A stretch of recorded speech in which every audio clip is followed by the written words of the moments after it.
দুপুর দুপুর গোপালকে প্রণাম করেই আমি বেরিয়ে পড়েছিলাম হচ্ছে একটা জায়গায় যাওয়ার জন্য। সেই জায়গাটা আমি বলবো না এখন কোথায় যাচ্ছি, তোমরা আস্তে আস্তে বুঝতে পারবে। ভিডিওটা যদিও অনেক দিন আগেকার, তো তোমরা অবশ্যই জানতে পারবে আমি ভিডিওটা অনেক দিন পরেই দিচ্ছি। তো দুপুর দুপুর খাওয়া দাওয়া করে বেরিয়ে যাওয়ার পর আমি চলে গিয়েছিলাম চেঙ্গাইল স্টেশন, আর সেখানে অনেকক্ষণ বসে থাকার পর ট্রেন পেলাম। তো ট্রেন স্টেশনে ঢুকতেই উঠে পড়েছিলাম ট্রেনে।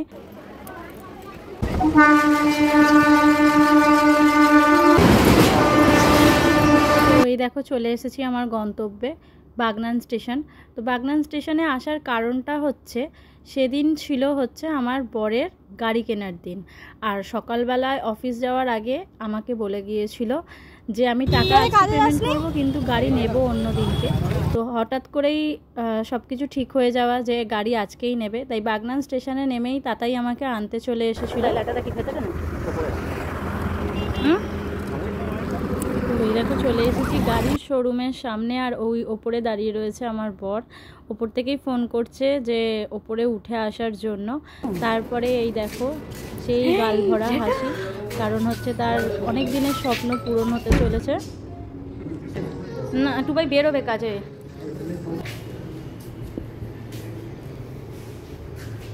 গিয়ে অনেকক্ষণ ওয়েট করার পর তারপরে শেষমেশ এলো সেই সময় যেখানে আর কি ওনাদের কতগুলো সেরিমনি থাকে সেইগুলো কমপ্লিট করালো। তো তারপরে এই দেখো আমি আর আমার বর দুজন মিলে সেরিমনি কমপ্লিট করতে চলে গিয়েছিলাম।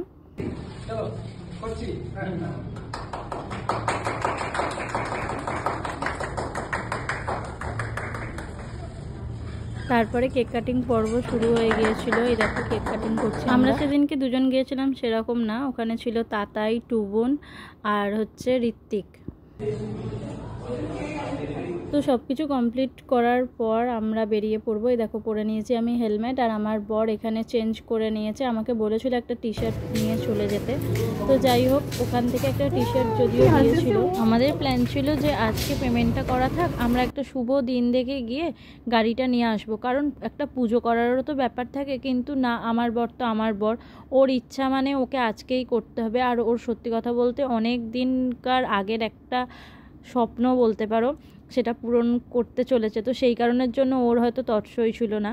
তো যাই হোক তারপরে আমরা শোরুম থেকে এই দেখো বেরিয়ে পড়েছি, আর সাথে ছিল আমাদের টুবন আর ঋত্বিক। তো ওরাও আমাদের সাথে সাথেই এসছিল। তাতেই চলে গিয়েছিল ওদিকে বাগনান থেকে বাড়ি।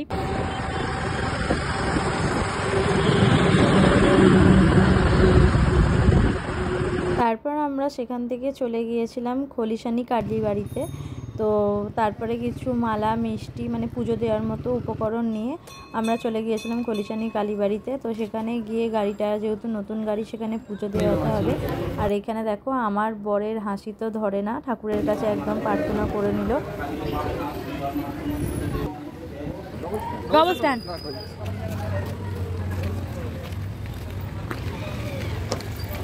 তারপরেই ঠাকুরমশাই মন্দিরের পুজো সেরে চলে এসেছিলেন আমাদের গাড়িটা পুজো করতে।